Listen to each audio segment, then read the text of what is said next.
Hello, everyone. It's author Debra Parmley with another March from the Writer's Prompt. This one is for day 9.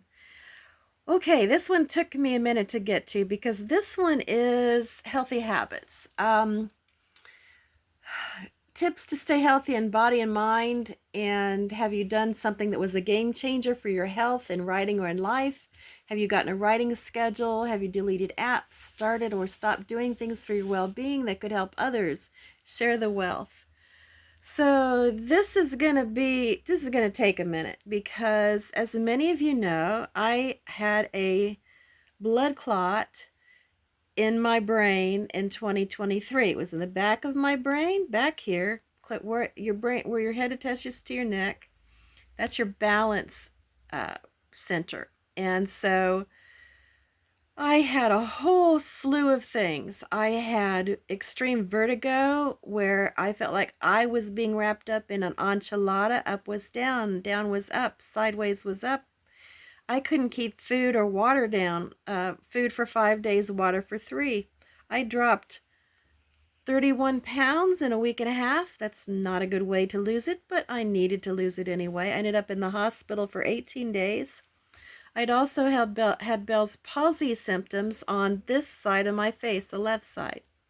That side, the eye wouldn't close, the mouth drooped, couldn't eat. I had to have soft foods, couldn't chew a sandwich, didn't speak very well, I had issues with that. So I am still on my rehab journey. I go to neural PT 2 times a week to work on building new neural pathways in my brain so that I won't have the balance issues. Things that have not returned. I cannot taste bread, rice, or potato unless something is on them. As a result, I eat less of them than I used to. So did I gain all that weight back? No, I did not. I'm down from a 3X to an XL. I look a lot smaller. I'm healthier because of that.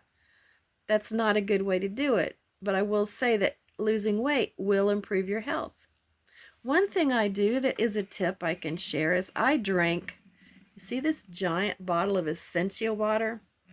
This water is a 9.5 pH or higher. Okay, it's got electrolytes in it also. It has a good taste. I've become finicky about the water that I drink. I started drinking this after, I had had pancreatitis twice in 2016 and 2018. I started drinking this for a couple reasons. Everything you eat and drink goes through your pancreas, your liver, and everything else. So whatever you're putting in your body is what you're fueling it with, if it's got chemicals in it, then you're putting chemicals in your body, whether good or bad. Whatever you're putting in your body is going into your body and filtering through your liver, kidneys, etc. Pancreas. All right, I will say this. Since drinking this water, a cover model friend of mine told me to start drinking this, that it was the best thing that I could have. I have not had pancreatitis since 2018. I believe a lot of it has to do with this water. I'm continually flushing my system with good, healthy water. It has a good pH. Okay, that's a tip. You want to be hydrated. Often people will say they have a headache, and I'll say, did you drink enough water today? Before you reach for an aspirin, drink a glass of water, a full glass of water, and see if that makes you feel better. If that doesn't make your headache go away, then clearly it's not that you're dehydrated. But dehydration can give you a headache. People forget to drink, and I admit that I can forget to drink when I'm writing. So for writers, I can have this giant bottle of water sitting right next to me when I'm writing and not notice it if I'm fully in story. If I'm in story, I won't even hear you talk to me. Now, if I'm not fully in story, then I will hear you talk to me and it'll pull me out of story, and then I have trouble getting back in. Sound familiar? Let's see, what else? So I've learned a lot about neuro things, the things that your brain needs to be healthy. We need a minimum of 7 hours of sleep if we are trying to heal a brain, building new neural pathways. We need 7 hours of sleep. That means I cannot stay up all night doing all-nighters to meet a book deadline. or any other deadline or any other reason or excuse or whatever, I must have my 7 hours of sleep.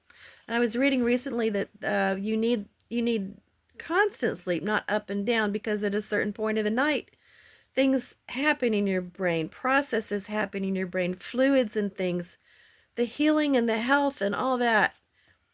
You need that 7 hours. There is no cheat day on a diet, because if you're cheating, you're putting something in your body. Your body knows you're not cheating. Your body knows you're putting the thing in your body. It's just like, oh, well, I'll catch up on sleep. That's not how that works.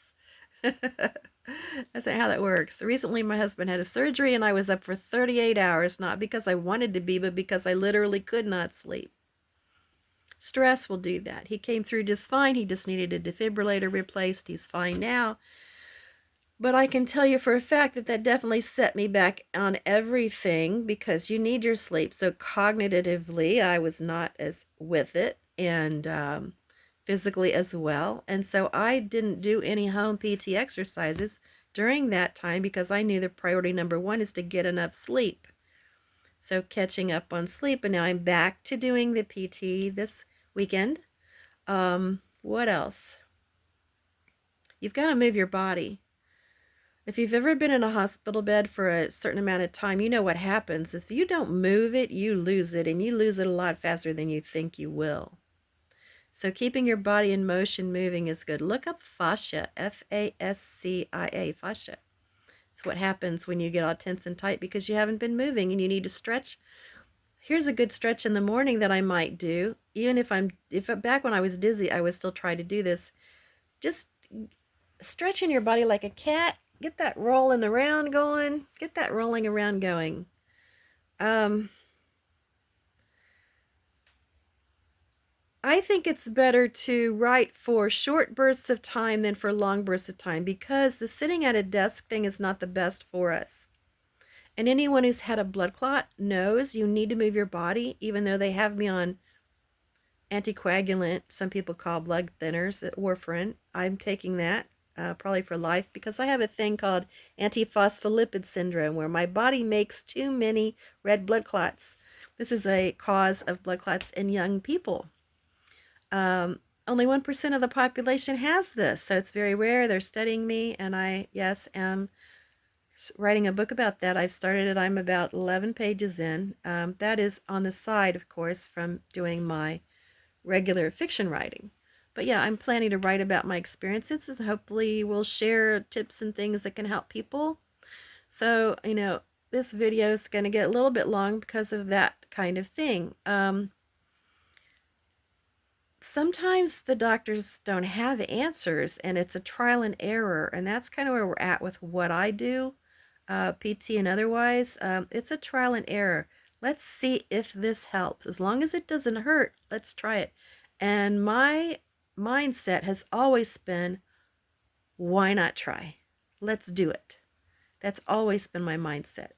Prior to the stroke, I was climbing lighthouses because I'm afraid of heights. And people would say, why are you doing this? You don't have to do this. Well, they don't understand me. Yes, I do have to do this, because fear can't win. And we moved into a motorhome full time during the COVID times when everybody said stay home. I'm like, well, let's stay home in a motorhome and see the national parks. And there wasn't hardly any people there, and it was wonderful. And we did that. We sold our house, moved into our motorhome. Best choice I've ever made, we've ever made. I love this motorhome living and being able to see the animals and the nature and love it. And going around and meeting people from all over, love it.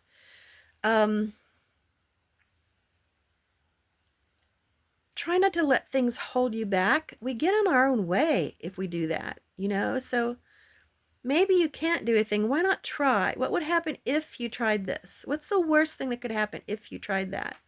I guarantee you drinking more water will be a good thing. Any health practitioner in the world will tell you this, whether they are from the medical side or the holistic side or whatever. Water is essential. Plants need it. Animals need it. We need it. Water is essential. So, yes, drink your pH water. I do not have any affiliation with Essentia. That just happens to be my water of choice. I've had others, and they're fine. They're not bad. I just like that one best. Let's see. What else? Read your labels. I figured out why. I got into the Cheez-Its the other day, my husband's Cheez-Its. I'm like, I only wanted 5 of these. Why can't I stay out of these now? Read the label. Shouldn't have been eating it in the first place. Guess what's in that? MSG. MSG makes food addictive. It makes you go back for more. So that's why I didn't have the willpower. It was like the chemical in it was making me go have more of it. Start reading your labels, because boy, even if they had a label that read something last year, that doesn't mean they didn't change it for this year. What are you reading? What you're putting into your body right now? I don't eat fried foods because it's not good for my pancreas. We might cook food in vegetable oil, but we don't fry it. I don't eat deep fried foods. They're not good for the pancreas. And I haven't had it since 2018. It doesn't hurt me not to eat French fries. No, actually, they're kind of yucky. When you get away from them, you start to realize okay, if they're covering up your food with a lot of salt, you're like deer to salt lick. Same with sugar, MSG. There's things they put in stuff to, like, why would they put sugar in green beans? They got plenty of salt in it. I saw a can that had sugar in the can of green beans. I'm like, why? My grandmother canned beans. She never put any sugar in her green beans. You didn't need sugar in your green beans. Like, you don't have to put sugar in everything. But why are they doing that? Yeah, because they know that we're like little kids that go back for more and more. Anyway, try to be kinder to your body.